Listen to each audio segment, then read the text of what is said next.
What up, what up, what up, everybody? It's your boy, DFS Up North, aka Josh Thomas, here with another 10 Under 10 DFS Army podcast where I talk about my 10 favorite plays on DraftKings, my 10 favorite plays on FanDuel, and let you guys know who I'm on this week that is under 10% owned. All right. Speaking of 10s, you want 10% off any VIP subscription, you can use that code DFS Army.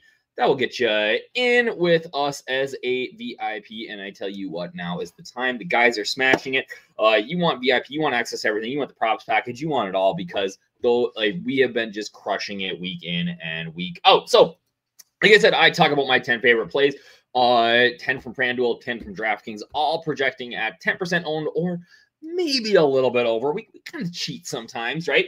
But yeah, chalk is chalk for a reason, but these are guys that I think have potential to smash this week at low ownership.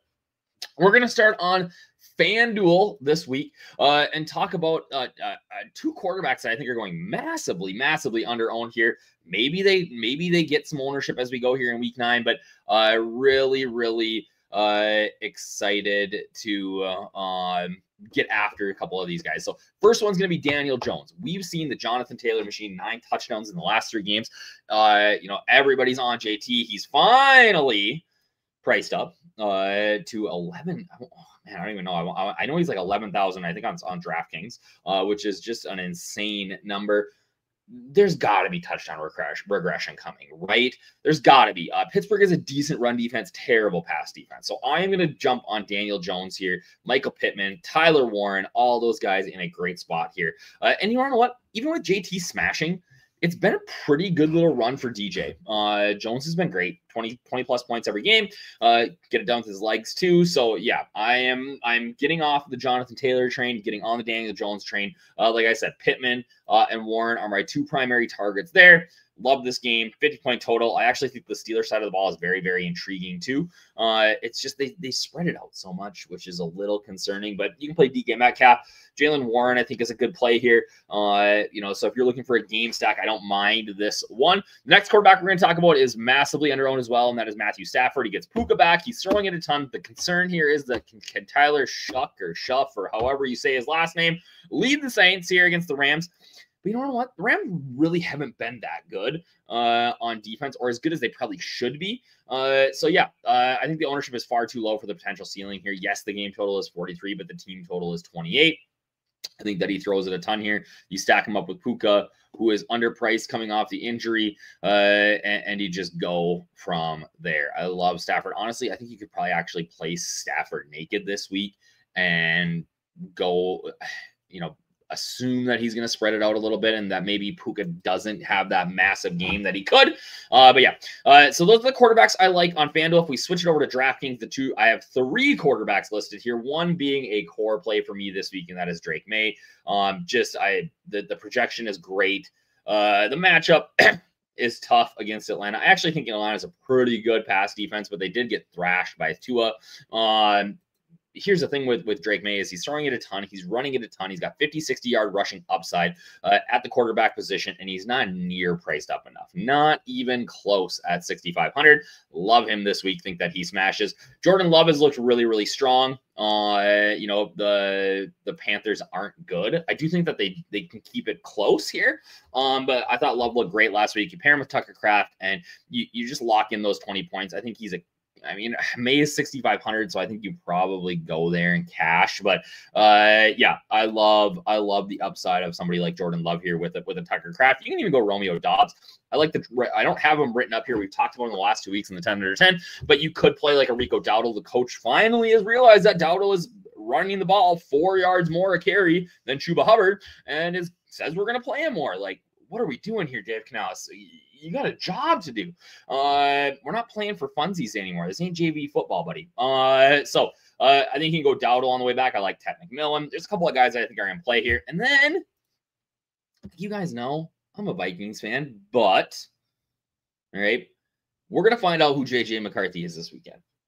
We're going to get him at a very cheap price, at very low ownership. And if this guy's a dog, don't get me wrong here. We got 2 games worth of film to go off of. He's got a game and a half of looking like an absolute dud, ghost, or seeing ghosts. can't control the pot, like has no presence in the pocket. But we got a half of JJ McCarthy looking like a dog, right? This is a tough matchup on the road. Like, we're going to find out who JJ McCarthy is, I think, this weekend. And I'm willing to say that he can get to 20 plus points and, 4x his salary here on DraftKings, which is enough to get you there. The 4,900 is the real intriguing piece for me. And then you throw in the rushing upside. It's thin. I get it. And maybe I'm seeing this through rose-colored glasses, but the potential is there. All right. And I'm probably going to get flamed for this. I get it. That's okay. All right. So JJ McCarthy, low end punt. Let's go over to FanDuel now. It's Chase Brown, 7,200, getting more involved. Flacco's questionable. I think he probably plays, but Brown's been much more involved regardless. He's averaging over 7 yards a carry in his last 2 games. This is a ceiling type of matchup against the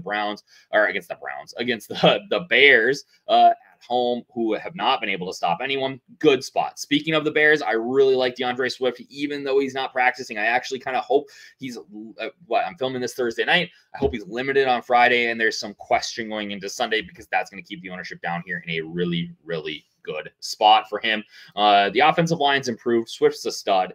He went down, but he got 15 to 17 carries. Like, he's going to be fine. We saw what Breece Hall did against the Bengals last week. I don't think we're going to see DeAndre Swift throw a touchdown pass, but you never know. This is a Ben Johnson offense. Swifty might throw one here. But yeah, and he's actually a play for me on both sites in this week. I actually like him on both. And then the cheapo that I like on FanDuel or on DraftKings this week is a Brashard Smith.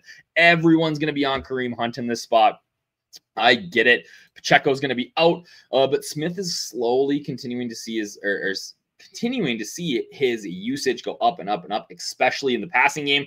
I think we could see a Brashard Smith touchdown, a couple of catches, right? 4,200. I think it's a pretty easy path to hitting value here. So like him there as well. Let's do the wide receivers on DraftKings first. We got Cortland Sutton, Ladd McConkey, Travis Hunter, and Jalen Noel. Talking about, like, McConkey is starting to look like McConkey again. 25 targets in the last 2 games, which is bonkers. Huge ceiling against the Titans. The worry again is that the Titans can't make this a game. But McConkey can, if he can do his work early, there's a path to success here. Cortland Sutton's a guy who just balls out every week. Houston, you can throw the ball on, even though at least good receivers can be good against Houston. And I feel like the tougher the matchup, the more Sutton balls out. And the tougher the matchup, the more Bo Nix looks his way. So it's a good spot for him. Travis Hunter was last week an anomaly. Maybe we saw Diami Brown and Thomas go out. We saw Travis Hunter's usage click up, but that usage, he was good, right? So potentially we start to see more stuff thrown his way here. The price is really right. 7.1% ownership, 4,700. Really intrigued by that. Again, it's a thinnish play, but against the 49ers, or sorry, not the 49ers, the Raiders, who've been, again, thrashed by everyone. Our projections like him quite a bit at 4,700. So a really strong value based on what the domination is telling me and what our projections say as well. And then Jalen Noel, we wrote about him last week. I thought he had a great week, caught a bunch of balls, was basically the only Houston wide receiver to not catch a touchdown pass last week.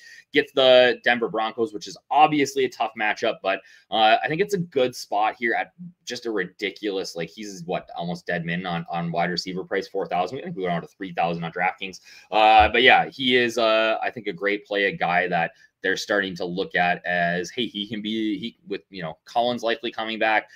He's a guy who can get it here. We talked about McConkey. Love Pittman as well here on FanDuel. Like I said, I think that the opposite of what everybody expects the Colts to do. I think they're going to come out and throw the ball a ton against the Panthers. Panthers have been pretty good against the run all season.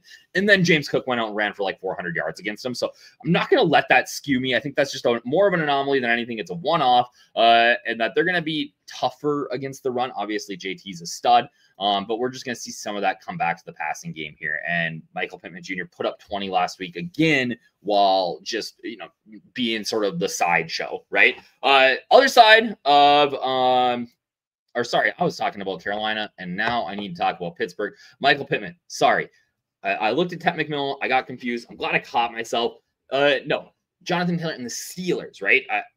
That's to be true about the Panthers. They have been really, really good against the run, but so that maybe it bodes well for, again, the Packers passing offense. But Michael Pittman's going up against the Steelers, who've just been like absolutely torched by everyone. This game is going to go over. I love the 50-point total. I think that this game is a great scoring environment. I think Pitt sells out to stop the run here, and we see the passers have a great day. Ted McMillan and the Panthers now talking about Green Bay. Tougher matchup. It is better. I mean, Bryce Young is likely going to play. I do think that McMillan is better with a guy like Andy Dalton, who's more of a gunslinger, than Bryce Young, but the price is right. I like the projection here at 6,700, 10.6 points. The ownership is low.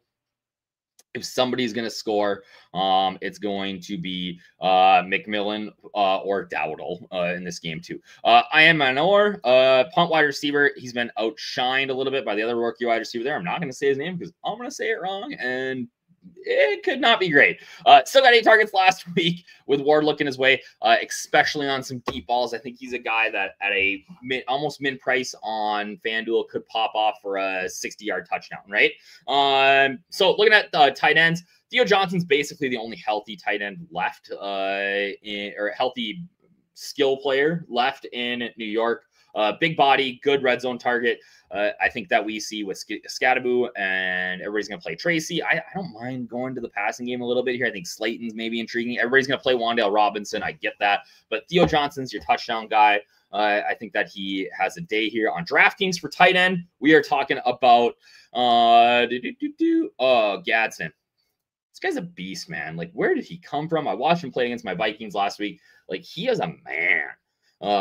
He reminds me sort of like a younger Travis Kelce, like to be honest, he reminds me kind of like an Antonio Gates a little bit.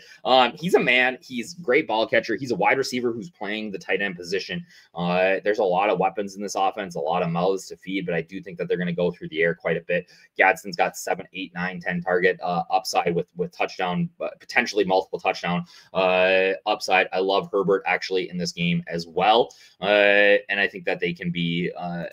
You could pair them, you can play them singly, whatever. Obviously, love McConkey too. Maybe a Herbert McConkey Gadsden lineup is okay. I worry about the game total, right? I worry about the game total against the Titans if we're gonna go that far in. I think individually, maybe like a McConkey or Gadsden can crush, or a Herbert and Gadsden or Herbert and McConkey. I think that the three together is a little bit harder of a sell for me. If we're looking at a winning lineup this week. I do like the Bears defense against Cincy. If Joe Flacco's banged up, like especially if he doesn't play, then I'm really in on them. But yeah, it is I think they're gonna force whoever's playing quarterback to throw a few picks. I think this defense has as good of a chance as anyone to score a touchdown. Then on FanDuel, my sneaky defensive play of the week is the Kansas City Chiefs. I get it. It's 52-point total. It's the highest scoring game of the week. People are going to be all over this from an offensive perspective. But I do like the Kansas City Chiefs' ability to shut down the run. They're going to force Josh Allen to pass. He can take sacks. He can throw picks. He can fumble the ball when he's running. There is scoop and score, pick six potential here. And I think the Chiefs roll. I do think the Chiefs roll in this game. So I am pretty excited about playing some Chiefs defense as sort of a punt D this week.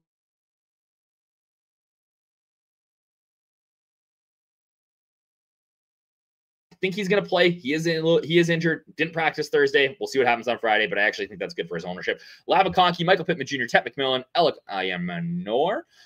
Again, Michael Pittman Jr. is playing against the Pittsburgh Steelers. I realized that I talked for about 30 seconds about him playing the Carolina Panthers because my brain is mush because I've had like 3 concussions from sports. Theo Johnson and the Kansas City Chiefs. And then on DraftKings, we have Drake May, Jordan Love, a punt, JJ McCarthy, maybe more of a prayer. Maybe I'm just hoping he's good. But I'm willing to take some shots on it. DeAndre Swift again, Brashard Smith, Cortland Sutton, Lav McConkey again, Travis Hunter and Jalen Noel, Aronde Gadsden, and then the Bears D against the Bengals, and maybe a hurt Joe Flacco. So that is what I got for you guys this week. 15 minutes in and out. Hopefully I helped you guys find some gems for GPPs. Again, if you don't have the VIP subscription, you can use that code DFS Army for 10% off.